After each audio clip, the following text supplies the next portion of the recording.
हाय सगळ्यांना नमस्कार. तुम्ही म्हणताल काय चाललंय? तुम्ही सकाळचा व्हिडिओ बघितला असेल. इतकं टाळायचं बंद करा, इतकं खायचं. अव एवढं आणलं होतं. 5-6 2-4 पापड. आणि आपल्याकडे असली पार्सल आहे सगळ्या. पण ताट रोज भरलंय ताट. तुम्ही विचार करा 2-4 पापड जर तळलं तर इतकं मोठं होतंय. सगळं तुम्हाला ह्यातलं साहित्य दिलेलं आहे. कुणाला खोटं बोलायची गरज नाही किंवा कुणाला हे नाही वया त्या. अजिबात नाही. फसवागिरी बायमागिरी करायचीच नाही.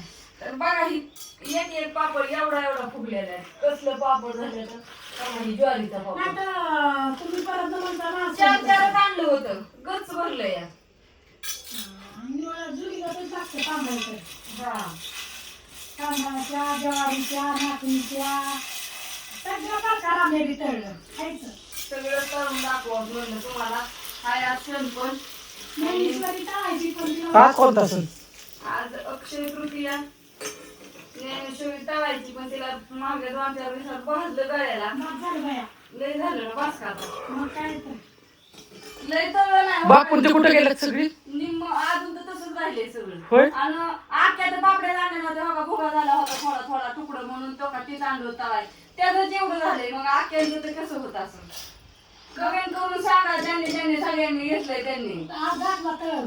बापू कुठे आहेत पण? बापू ज्ञानेश्वरीला आणून त्यांना घेऊन तिकडे गेला रामधुण्याला. का ग? ती सायकल नाही मिळायच्या त्यांना आखे इंदापूर तालुक्याला काय आहे तिथं त्यांचं शाळेचं. मग ते गेल्यात सकाळी गेल्यात का 7 वाजता.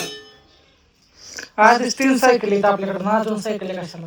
पण त्यांना शाळेत मिळायच्यात ना. तिने त्याला सायकल शाळेत आता तू स्कूटी घेऊन जाणार कॉलेजला आणि तिने कसं जायचं? तिला रोज कोण आणायचं कोण घ्यायचं? लोकांनी तास लावलं डाळीचं, तू का लावायचा?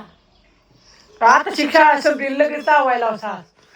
हा त्याला लावायचं घेऊन दे की घरी झोपून दे की व्हायचं आराम करून दे की मग तास लावायचं. तुम्ही काय पोरं आतापासून ऍडमिशन घ्यायला लागलं, अजून तर रिझल्ट नाही आला. ऍडमिशन आधी फुल होते परत कुठं घेऊ मग ऍडमिशन तुम्हीच सांगा. तर मला तर काय ठरवायचं. सगळे कमेंट करून आता आमच्या आता तिला मधी मुलांनी जायचोय तासाला. आता मग गेलो ते येतच आहे. जातोय ना त्या आजीनाचा. त्यांच्याकडे कुणाकडे कम्प्युटर नाही तर ते आता शिकायला जातात. माझ्याकडे 8 वर्षापासून कम्प्युटर आहे आणि मी ते शिकाय आता जाऊ. 5वी तासाला कॉम्प्युटर आणले आता काय सांगायचं. आणि ते कम्प्युटर शिकाय मी आता जाऊ का? मला सगळं येतं. ती काय ती बघा आता सगळे थांब, आता सगळे MSCIT तास लावते तर ते शिकाय ते सगळं आधीपासून मला येतं तर काय लावू मी त्यातलं. भांड दुसरं दे की आता भजी करायचं चाललंय अजून पोळ्या करायच्या. ते फक्त सर्टिफिकेट साठी 5,800 रुपये. नंतर सांग हो का पुरण मस्त पैकी दळलंय. मागायचं तुम्ही सकाळचा व्हिडिओ बघितला त्यात किती पातळ पुरण होतं. आता ही पुरण बघा कसं एक नंबर झालेलं आहे. आणि हे तळायचं तर साईडला ठेवलं ताटच गज भरलं की हिरवळ खाल्लं तरी सरायचं नाही. आता भजी करते. सारखी सारखी तळून गवारी त्यात मस्तपैकी आमटी गुळवणी तिथं दूध तापले तिथं भात शिजलाय. आता भजी कुरडे पोळी 5 पकवान मस्तपैकी. आणि आता ही करायची काय नैवेद्य दाखवायचा. ती तसलं मांडते ती कसं पुन्हा 2 नैवेद्य. आता लाटून देते तर माझी भजी होते. आणि हा व्हिडिओ आता परत बघा. आता अजून सांडग्याचं पीठ म्हणून सांडगे घालायचे नैवेद्य हे दाखवून जेवण करून होय आता का नाही सांडगं घालायचं. उद्या ऑर्डर पॅक करायचं आणि सोमवारी लसणाच्या सांडग्याच्या कुरडई पापड. आपला नंबर सांग बघा त्यांना. नंबर रात्री सांगायचा. 9699. एवढं मस्त आणि स्वस्त जर खायचं असेल तर नंबर संपर्क साधा रेश्मा शिंद्यांना 9699083827. 9699083827 माझा हा नंबर आहे. नाही बरं आहे. तुम्ही माझ्या हाताने का भजी सोडती तर मला नाही चमच्याने काय सोडायत म्हणून मी आपला मस्त हाताने सोडती. तर चला आता बघा साड्यांचं डिस्कशन चाललंय. आणि मला लय जणांच्या कमेंट आले रश्माताई तुम्ही साड्या कसल्या घालता आणि तुम्ही इथं साड्यांचा विषय काढलाय होय. साड्या म्हणजे कुणाला कसली साडी घ्यायची आणि आता कलांजली आणि सोनाताई तुम्हाला काय घ्यायचंय?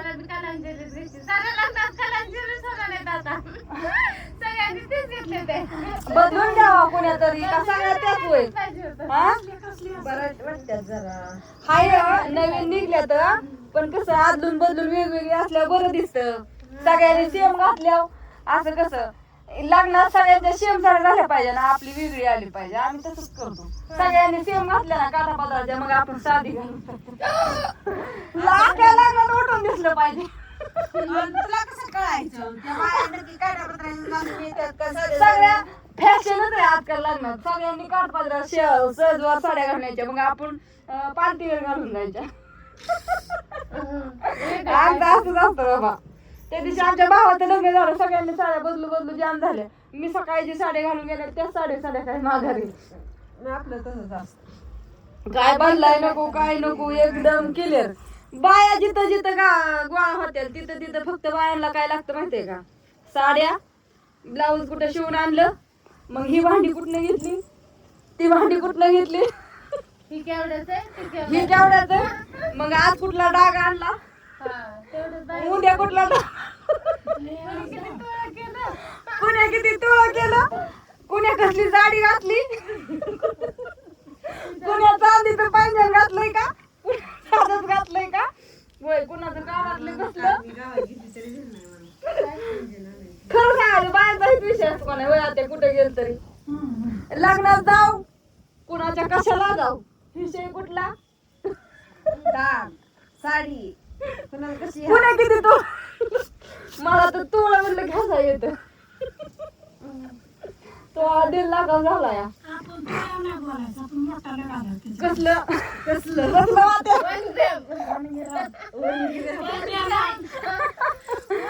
हा मग मोठं मावशी. सुरटी म्हणतात काय कमावलं का नाही नक्की घालती नाही. सापाटे. आमच्याकडे काय नाही बाबा, नाही तुला बघ काहीच नाही, फक्त म्हणायचं केलं आणि खाल्लं. तुमच्या हवाली करून पाहिलं. म्हणजे असं असतं माहितीये का, गावाकडे अशा गप्पा असतात, तुमच्याकडे कशा गप्पा असतात सगळ्यांनी कमेंट करून सांगा. आणि आज पण सांडगे घालायचं काम चालू आहे. अक्षय तृतीया असली तरी पोळ्याचा स्वयंपाक करून जेवण करून मस्तपैकी ह्या अशा गप्पा हाणायला आल्या त्या. ह्या दोघींना कुठे बघितलं असलं तर कमेंट करून सांगा, कुणाच्या नातेवाईक पाहुणे लावलं आणि तर कुणाचा तरी एक अर्जंट फोन येतो, या थांबा आता फोन होता त्या आधी.